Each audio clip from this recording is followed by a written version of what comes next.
Hello everyone and welcome to another episode of Force Explanatory Boy, and I'm the point in question, and today I will be stepping on a quite number of toes. So I apologize in advance if your toes get stepped on, but I was recently annoyed very much by a lot of Orthodox publications publishing something that anyone with two eyes and basic knowledge of vestments should discern to be a pure fictitious lie. So that's the heads up for this episode. And the theme of today's episode are annoying miracles, and by annoying I mean fake things that are perpetuated to be miracles for this or that reason. I will read the post in question, and I will post the image of this alleged miracle in the description, so you will see the link. You can click on it and then see for yourself if I'm right or deluded. And I really don't think that in this particular case I'm not wrong. And then I will talk about some other miracles that I find very suspect, maybe not like a complete outright lie, but which I found very problematic and which people sadly cling to for different reasons. Let me go to the news in question, and you can see the image below. A miraculous appearance by Saint Nectarios of Aegina reportedly took place during the great entrance of his recent feast day in an Orthodox church in Draxeni, Valsui, Romania. The parish church houses a silver reliquary containing a particle from the holy relics of the saint. As one man shared photos of the festal liturgy with a neighbor, he was surprised to see a monk, small in stature, dressed in black, with an epitrachelion around his neck, coming out from the direction of the altar while all the others in attendance were facing it. Only the parish priest participated in the holy liturgy, none from the monastery. Saints are among us. May our hearts be pure and humble enough to see them. Holy Nectarios, pray for us. So now, if you don't know what the image is, you might be even convinced that something like this happened, and then we see the image. So according to this image, Saint Nectarios is probably at most like 4.5 feet tall, at most. In the image, it's clear that he's not wearing an epitrachelion. He's wearing a sticharion, which is an ordinary white robe worn by the altar servers, worn by the readers, worn by the clergy, the deacons, literally everybody, but they're worn by, altar servers. He's not wearing an epitrachelion. He's not wearing the homophorion as proper for his, episcopal rank. He does not look like Saint Nectarios at all. If you really zoom in the picture, it seems that he's like blindfolded or wearing sunglasses, or there is a dark strip around his eyes, which is again probably due to poor resolution. But he simply seems like an ordinary standard altar server that was caught mid-movement, so he's tad blurry, but you can definitely see he's not wearing any of the vestments proper to higher clergy, epitrachelion for priests, and homophorion, which bishops wear. A lot of people share this, a lot of people like this, a lot of people, you know, put all sorts of positive reactions to it, and it's sad. It's sad that we allow ourselves to be deceived and that we perpetuate this lie. There is a specific comment to this picture on Facebook that I saw, which annoyed me, but I'll come back to it later. I want to just share a couple of similar incidents that may not be as clearly evident as problematic, though the second one that I mentioned, well, it definitely is. So, very soon after opening my TikTok profile, I saw this TikTok of a dove landing on a bishop's crozier as he was blessing waters for theophany. And I was like, wow, this is amazing. And of course, like everybody else with this particular news, I shared it to everyone. And then I've seen doves landing on a lot of croziers and landing on a lot of mitres, to the point where I was like, these doves do seem tad trained. Okay, there is that. I was at my friend's place. They were celebrating their patron saint, and their friends decided to drive me back home. And while driving back home, they said, "Hey, do you want us to visit the wonder-working wellspring of St. Persky? Because there's a lot of springs here in Serbia associated with St. Persky, even though I'm pretty sure that she was never in Serbia, but whatever. We associate her a lot with springs and like miraculous holy water." And I was like, yeah, sure. So we come to that place, and while we were going there, they're like, the wife is like, oh, we have to show him the photograph. Oh yeah, we have to show him the photograph. And I like the photograph, and they're like, yeah, you won't believe your eyes. And I was like, wow, really? And I'm like getting hyped up, even though I should have known better. And I'm like, so what happened? Well, we were at this spring, and I'm like, okay. And so there was nobody else around. And I'm like, okay. And I decided to take a photo of the spring, and we'll just wait until we come to the spring, because there is light out, so you could see it for yourself. And I'm like, wow. So we get out of the car, and the spring is this neatly arranged area, you know, it's paved, it has a nice fence, a lot of mosaics, it's very nice, you know. And they take this photo in question, and you know, the hype is really ramping up, and they show it. So it's the photograph of that spring at nighttime, and there are dust motes on the lens which look like these spheres.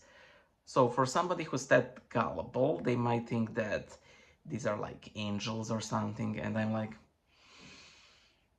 wow, you know, I just didn't have the heart to tear down their snowman, because they put so much of their misplaced faith into this photograph, and it's just dust motes on, you know, camera screen.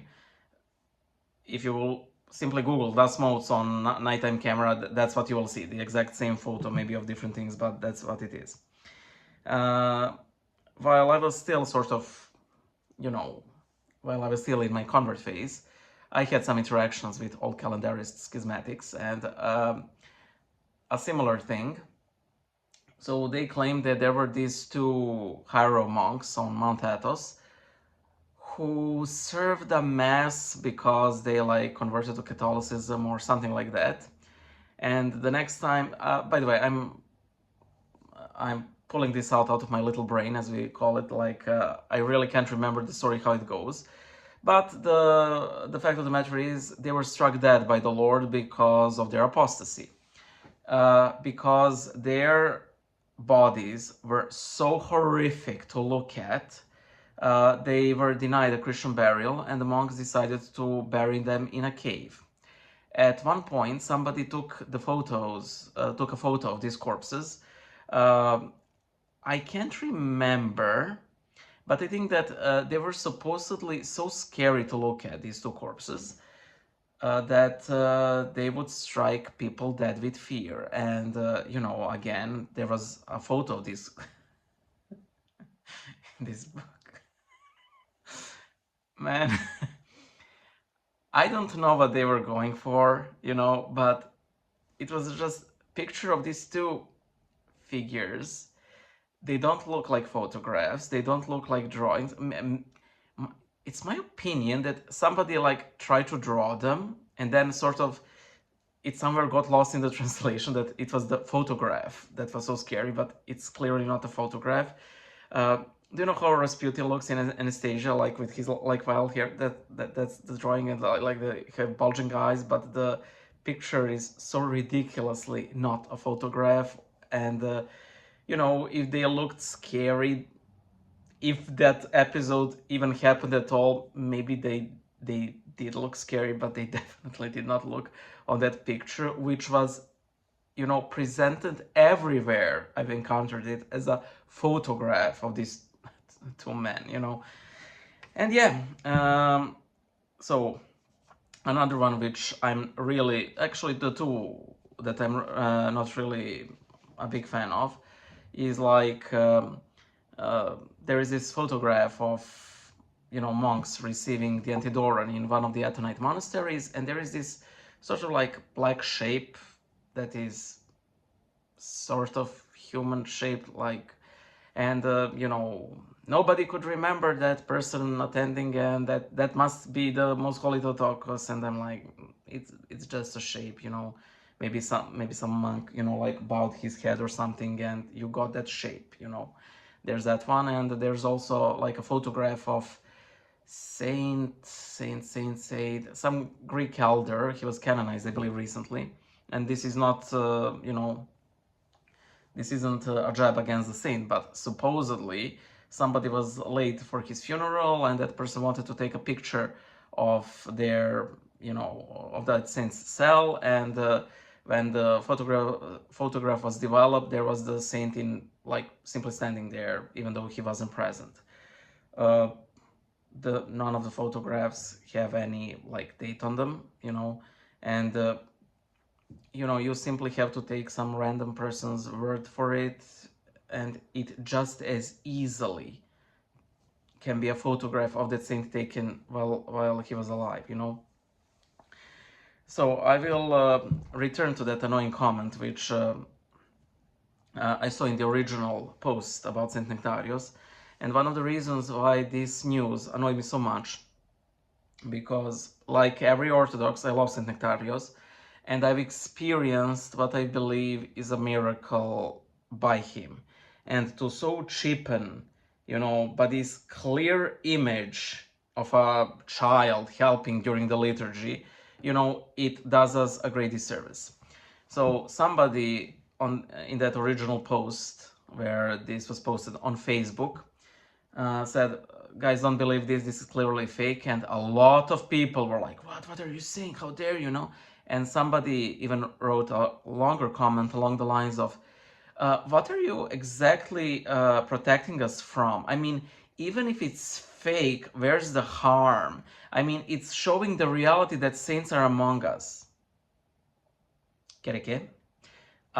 Do we know who the father of lie is? Do we know what lying is? Do we know how bad it is to actually lie, especially in these circumstances?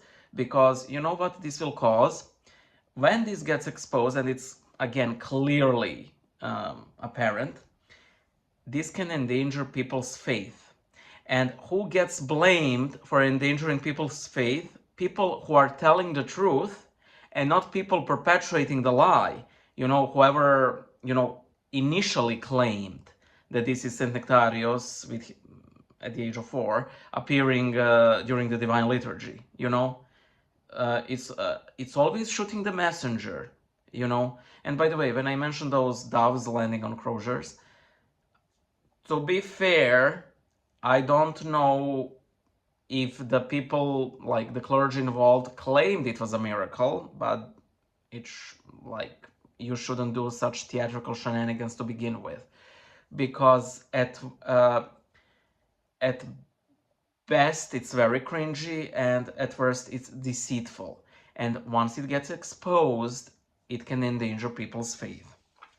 And by the way, one of the reasons I'm making this video is because I know that a lot of clergy are put in very awkward positions of not wanting to publicly, you know, expose these things, because they will immediately get crucified. Because sadly, in Orthodoxy, we tend to operate on a very binary level of all the claimed miracles in Orthodoxy are genuine, all miracles outside of Orthodoxy are demonic or simply, you know, deceitful, while those deceptions can just as easily, you know, exist in Orthodoxy. This is just one of the examples. And once I finish this making video, I will have like 5 more ideas of additional fake miracles. And again, I fully believe in miracles. I believe I've personally experienced two directly supernatural miracles. I talked about it elsewhere on the channel. It doesn't matter. I'm just showing that I'm not, you know, ditching miracles in general. But ends never justify the means in religion, you know? Never, never, ever. You can't lead people to truth by lies, you know? It will backfire somewhere, somehow, you know? Okay, so one of the major reasons why people do not oppose these fake miracles is the question, why would anyone do this? If this is your argument against these little miracles, I want you immediately to consider yourself as gullible. I'm sad to say this, and I'm saying this for your own good. Immediately start considering yourself gullible. And by the way, I envy you. I envy your rosy glasses. I envy your inability to see evil in people. I think that's a great quality, but it is also a dangerous quality that can sadly leads us in a lot of bad places, and it can create major disappointments down the line, you know.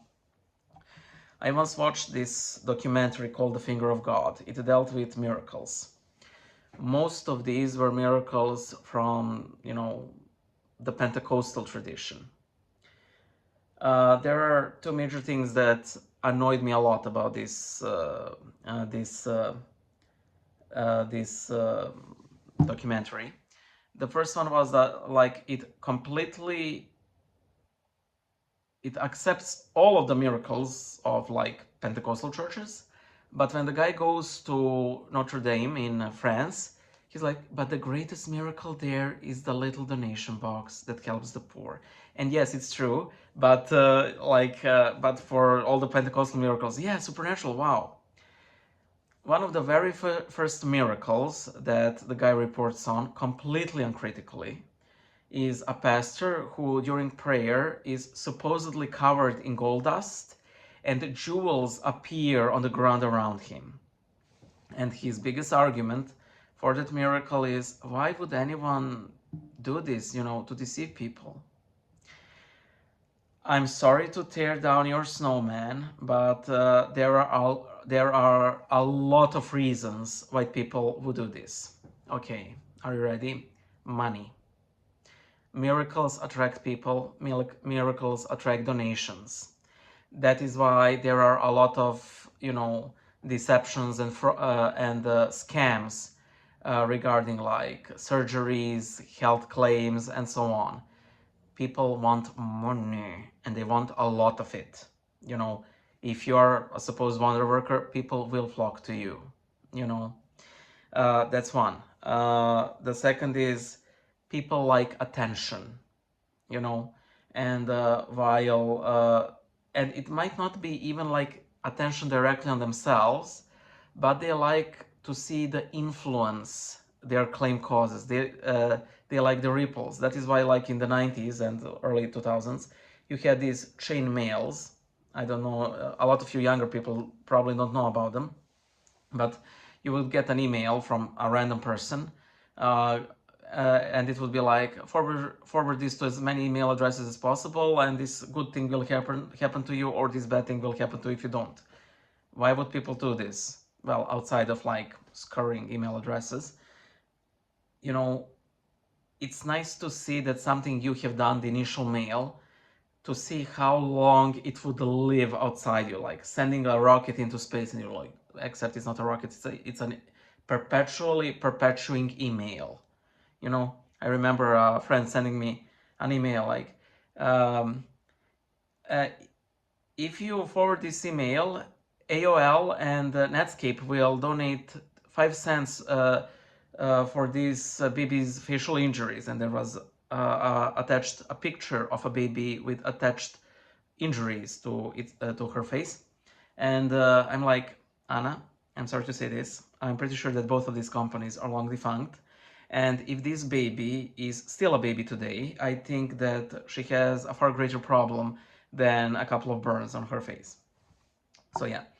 Um, a lot of you probably know about Munchausen by proxy, where somebody causes or feigns somebody else's illness for money or attention. Again, the same thing. Why would somebody fake a photograph, send it out? A lot of these is, well, it's for the greater glory of God, or, you know, we're like against ecumenism, and in order to fight it, we'll pretend there are these two scary corpses in some random cave on Mount Athos or something, you know. And again, fighting against ecumenism, I mean, it's fine, but actually lying to do it, or actually, I don't know. And I know it's a nice thing to have the Most Holy Mother of God visiting your very own dining hall. It's great, but I really doubt that's what happened at that Antonite monastery. So again, I'm open to be wrong on a couple of these. This with Saint Nectarios is so brazenly apparent what happened. Like, it was just a child and somebody simply invented. Like, none of the claims claimed within the text matches the photo. Like, it's not a monk, no vestments proper to the higher clergy are carried, and so on. So yeah, I just wanted to, I don't know, shoot myself in my reputational foot. So the reputation branch I'm sitting on, yeah. But yeah, I maybe make a couple of priests' jobs easier by dispelling these silly things that people like to go, oh, and then forward and, you know, maybe kill somebody's faith, you know, in the process. It's pure emotionalism. It's pure emotionalism, you know.